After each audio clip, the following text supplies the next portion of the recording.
बच्चों, इस वीडियो में हम देखेंगे मोशन अंडर ग्रेविटी का एक बहुत बढ़िया मेथड, बहुत बढ़िया शॉर्टकट्स जो आप लेंदी मेथड से सॉल्व करते हो मोशन अंडर ग्रेविटी को हम फ्रैक्शन ऑफ सेकंड्स में सॉल्व करेंगे। आइए समझते हैं।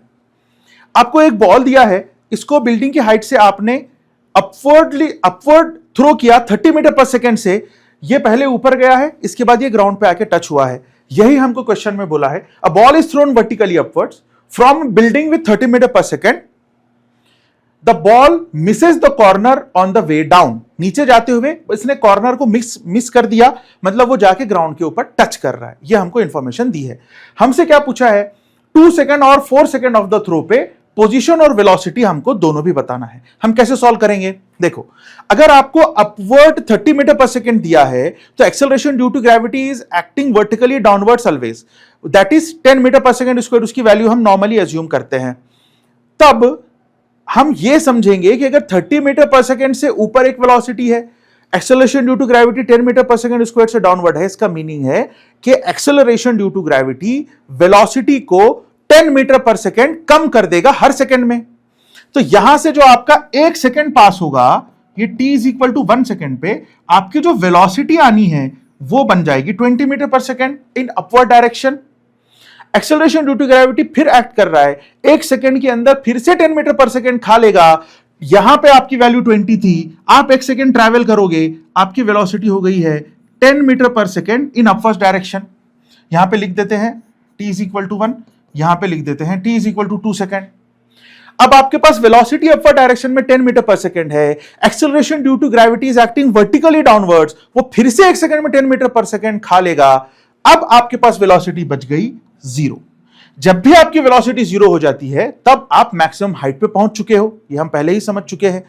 अब यहां से आप जब नीचे आओगे तो हम नॉर्मली फॉर्मूला अप्लाई कर रहे हैं हाफ GT स्क्वायर्ड, और वहां से हमने सारे वैल्यूज निकाल लिए हैं डिस्प्लेसमेंट्स के, और उसको भी लिख देते हैं। डिस्प्लेसमेंट्स को यहां पे लिखेंगे। अगर आपको वेलोसिटीज लिखना है तो आप वेलोसिटीज को यहां पे ऐसे लिख सकते हो, acceleration due to gravity 1 second में एक्ट करेगा, उसकी वैल्यू फिर से 10 मीटर पर सेकंड कर देगा, वेलोसिटी की वैल्यू फिर से 10 मीटर पर सेकंड कर देगा। एक्सेलरेशन ड्यू टू ग्रेविटी फिर से एक्ट करेगा 10 मीटर पर सेकंड पे, उसकी वेलोसिटी चेंज करने की कोशिश करेगा, 1 सेकंड में फिर से उसकी वेलोसिटी 10 मीटर पर सेकंड से बढ़ा देगा, इसलिए यहां पे आपकी वेलोसिटी हो गई है 20 मीटर पर सेकंड। अब आपके पास वेलोसिटी अगर 20 मीटर पर सेकंड है, यहां पे acceleration due to gravity is acting vertically downwards, इस वेलोसिटी को वो फिर से बढ़ा देगा, अब कर देगा 30 मीटर पर सेकंड।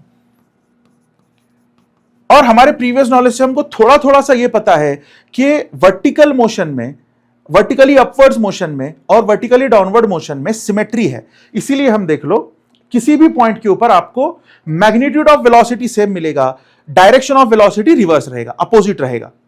यहां पे अपवर्ड मोशन में वेलोसिटी अपवर्ड डायरेक्शन में, डाउनवर्ड मोशन में वेलोसिटी का डायरेक्शन डाउनवर्ड में। सेम पॉइंट पे upward 10 metre per second, same point पे डाउनवर्ड 10 मीटर पर सेकंड। इस तरीके से सिमेट्री को हमने समझा। अब आखिरी चीज समझ लेते हैं कि डिस्प्लेसमेंट्स कहां से आए।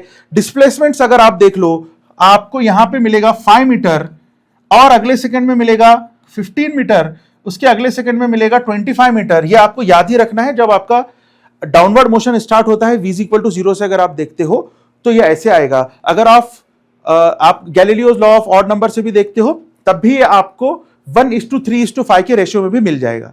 एक और बहुत बढ़िया फॉर्मूला है, आपको ये फॉर्मूला एनसीईआरटी के अंदर दे रखा है। अब आपका ये काम है कि आप एनसीईआरटी के किस पेज पे ये फॉर्मूला दिया है आप वो फाइंड आउट करोगे। मोशन इन स्ट्रेट लाइन के अंदर ये फॉर्मूला कहीं ना कहीं दे रखा है, आपको देखना है। अगर आपका एक्सेलरेशन कांस्टेंट हो तब आप ये फॉर्मूला अप्लाई कर सकते हो। इससे भी आपको डिस्प्लेसमेंट बड़े आसानी से और बड़े अच्छे अंदाज में आपको मिल जाएंगे। लेकिन आपको अगर फ्रैक्शन ऑफ सेकंड्स में सॉल्व करना है तो आपको इतनी इंफॉर्मेशन पता होनी चाहिए। अब चलते हैं, हमसे पूछा है वेलोसिटी 2 सेकंड और 4 सेकंड पे।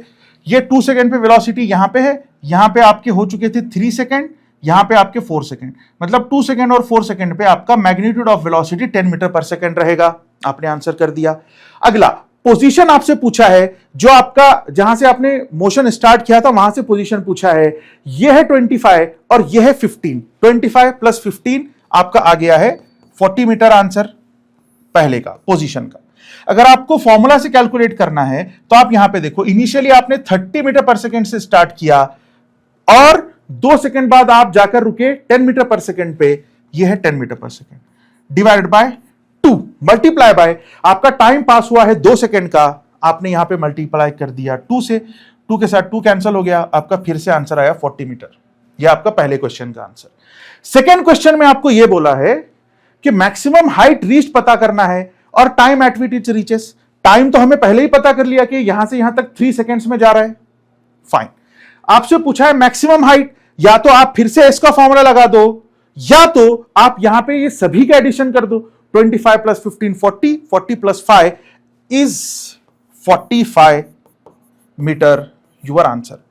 आप जो इक्वेशंस ऑफ मोशन अप्लाई करते हो या जो भी आपने शॉर्टकट्स याद कर रखे हैं, h is equal to U square by 2g, t is equal to U by G, उसको नहीं अप्लाई करते हुए अगर आप लॉजिक से सॉल्व करोगे, फ्रैक्शन ऑफ सेकंड्स में आपके आंसर आना है, आपका बहुत टाइम बचेगा, दूसरे क्वेश्चंस में आपको टाइम मिलेगा।